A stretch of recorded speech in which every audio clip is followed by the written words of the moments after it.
rich land and a rare land, a fresh and fair land, a land so blessed in natural beauty, resources, and people that she became the world's best hope. Come, take a look at her, Americans. Glimpse a nation's splendor and be proud of your heritage. Give me your tired, your poor, your huddled masses yearning to breathe free. The wretched refuse of your teeming shores. Send these, the homeless, tempest-tossed, to me. I lift my lamp beside the golden door.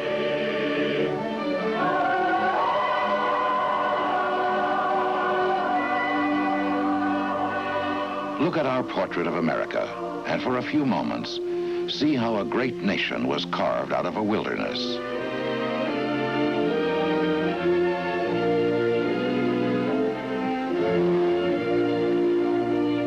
Let's begin our magic carpet ride in New York City, that great melting pot of people and cultures.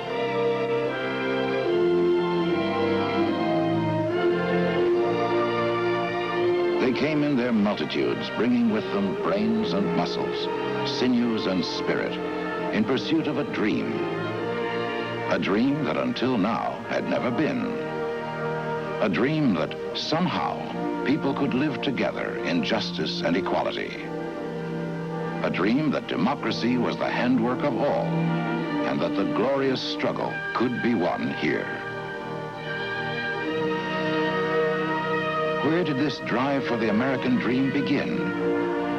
Not just in the great cities, but in towns and hamlets all over colonial America. The spirit of the early settlers is still all around us, hundreds of years later. Come on, young sailor, and listen to me. I'll sing you a song of the fish of the sea. Then blow you winds westerly, westerly blow. We're bound to the southward, so steady she goes. They wanted to be free, to be governed by officers of their own choosing. They would fight in their towns to wrest the freedom of constitutional process from a distant, unrepresentative government. They gave up narrow self-interest for the national good, so that all the generations to come could be at peace in their own communities, free to choose a lifestyle of their own. Simple men fought and won the bloody struggle of the Revolution. To this outpost in the wilderness, Abraham Lincoln came to be a storekeeper and postmaster of New Salem, Illinois, before he went on to the state legislature and to Washington.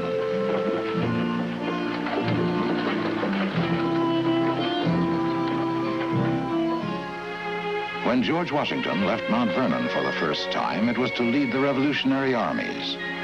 When he left for the second time, it was to lead the struggling young republic as its first president.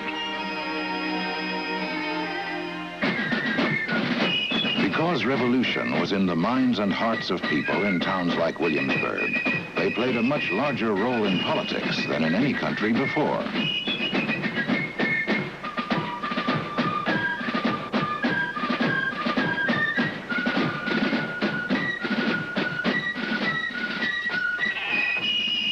Virginia alone produced 4 of the first 5 presidents: Washington, Jefferson, Madison, and Monroe.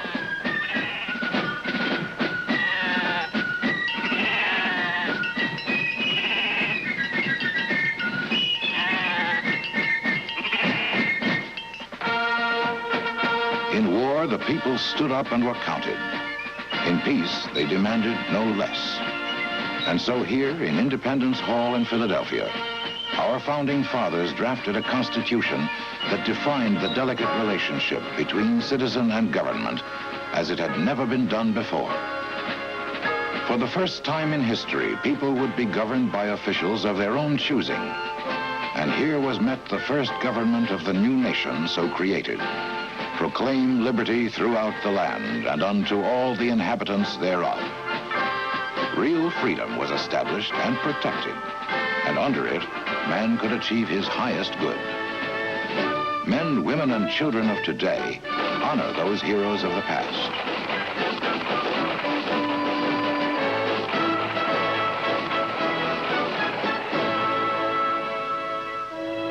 Prominent in our portrait of America is the White House, the home of every American president since John Adams. A fitting home for the man who symbolizes the dignity and majesty of the American people in the most powerful elective office in the world.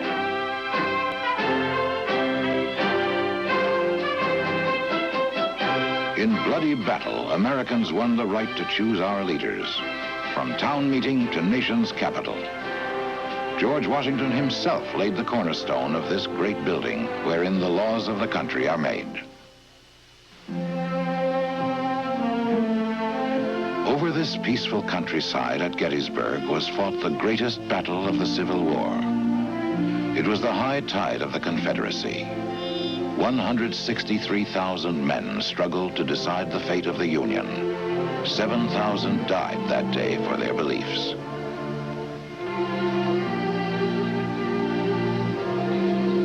As always, our form of government seems to give us the president we need in time of crisis. Here was a man for the ages, Abraham Lincoln, dedicated, humble, grave, humorous, a simple man who gave his life that government of the people, by the people, for the people, shall not perish from the earth. He lives on in the hearts of free men everywhere.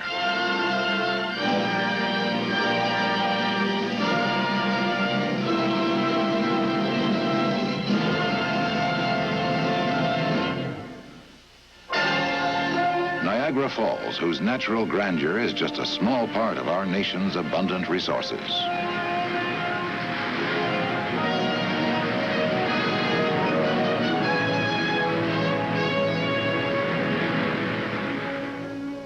The President is Commander-in-Chief of all the armed forces. At West Point, with a scholar's broad knowledge, these young men prepare for their life of duty, sacrifice, and service to their country.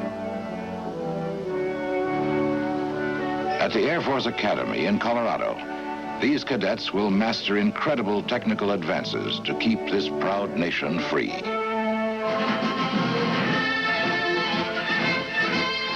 And at Annapolis, these midshipmen will follow the sea, as their predecessors have from the time of the Revolution. Not only is the President their commander, he is also the nation's conscience and its teacher.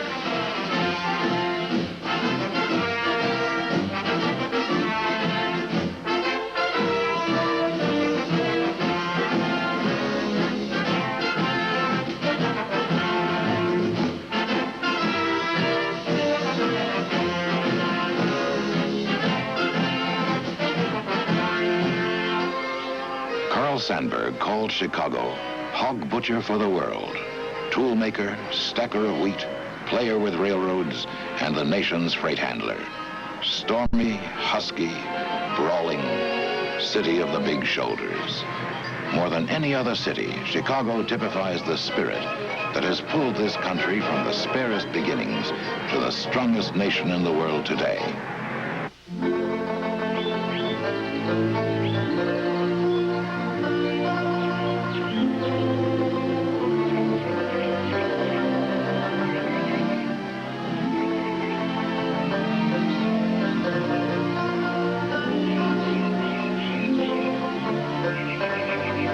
No matter what section of the country we call home, quiet rural setting or the colorful French Quarter of old New Orleans with its jazz and blues,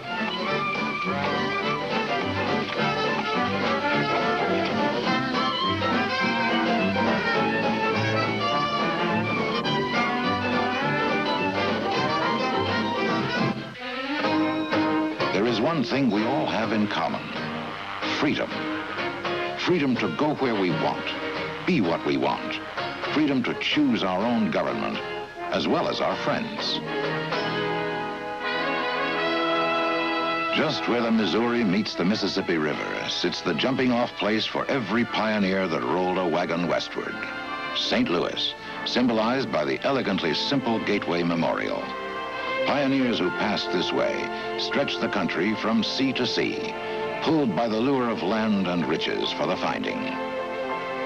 And each man, woman, and child who saw this old courthouse in 1834 accepted responsibility for himself on the long trip west and forged that uniquely American trait, independence.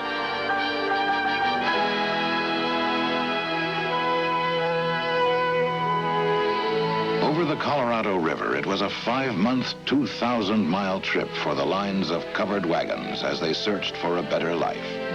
Because they believed they would find it, the dream became a reality.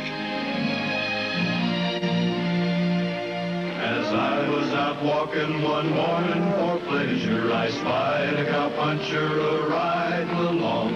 His hat was thrown back and his spurs were jingling, and as he approached, he was singing this song. Whoopie-tie-I-O, get along, you little dogies, it's your misfortune and none of my own. Whoopie-tie-I-O, get along, you little dogies, you know that Wyoming will be your new home.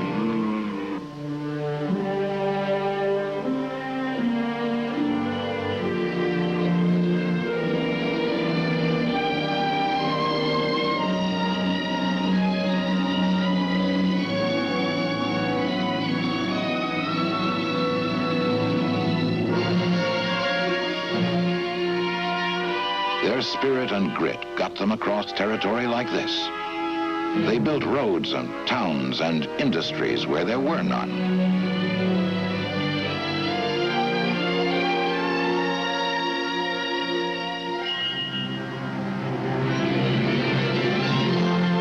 They brought something even more important to this wilderness, perhaps the most important of all American rights, the right to vote. To choose a government that would protect their rights and fulfill their needs, even in the remotest parts of this country. Today, their descendants enjoy a vastly different lifestyle. They may fly by jet to Sun Valley to enjoy their skiing, but their legacy has come down to them unchanged. Their government still responds to the majority of their votes.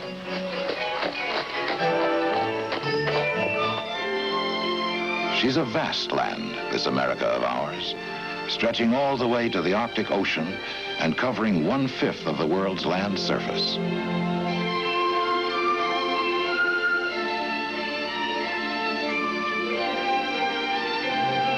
Yes, on our last frontier in the frozen reaches of Alaska, the spirit and drive of the early settlers is still very much alive.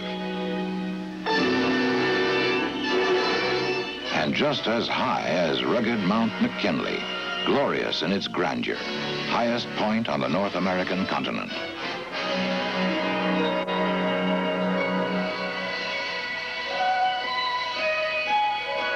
Even if it is perched on the very ends of the earth, and the temperature may hit only 40 in midsummer, Nome, Alaska is just as American as the corner drugstore. They are governed by the same laws as San Francisco and the Golden State of California, where the generations have mined the gold and tilled the farms.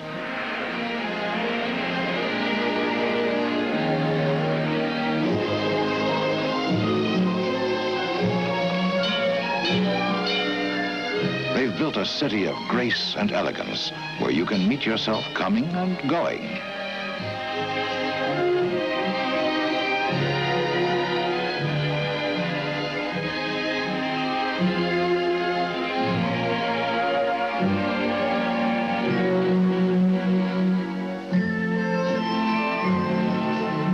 To really know San Francisco's charm is to know it at dusk at Fisherman's Wharf, where the abundance of the sea can be found at every door.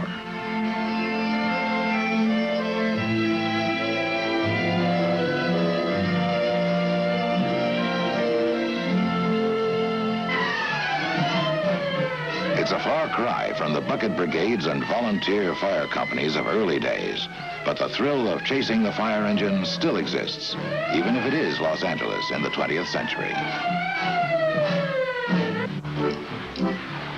Behind the cameras on a movie set in Hollywood, the legends and the lore of the America that was are captured in make-believe.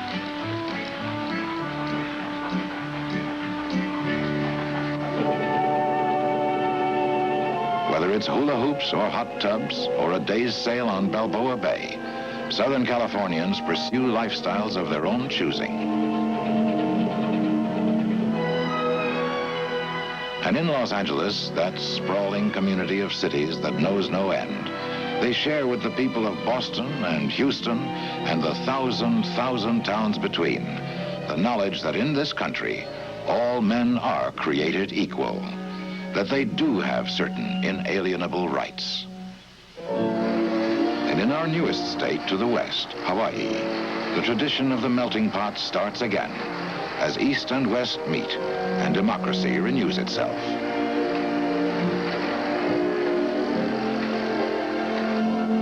Linking Hawaii into our network of instant communication are telephone cables, satellites, television, radio, all the marvels of an electronic age so vital to preserve what another time secured for us by musket and ball.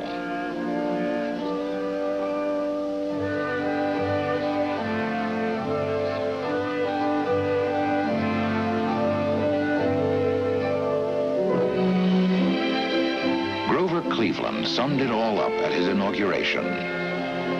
The Constitution, which prescribes my oath, my countrymen, is yours. The government you have chosen me to lead is yours. The laws and the entire scheme of our civil rule, from the town meeting to the national capital, is yours.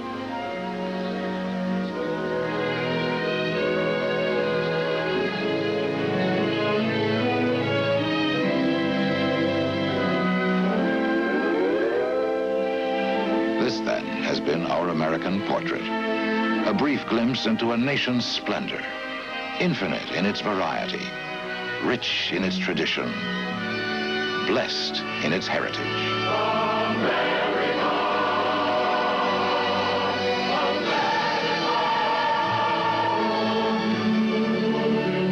So it's home again and home again, America for me. My heart is turning home again, and there I long to be. In the land of youth and freedom beyond the ocean's bars, where the air is full of sunlight and the flag is full of stars.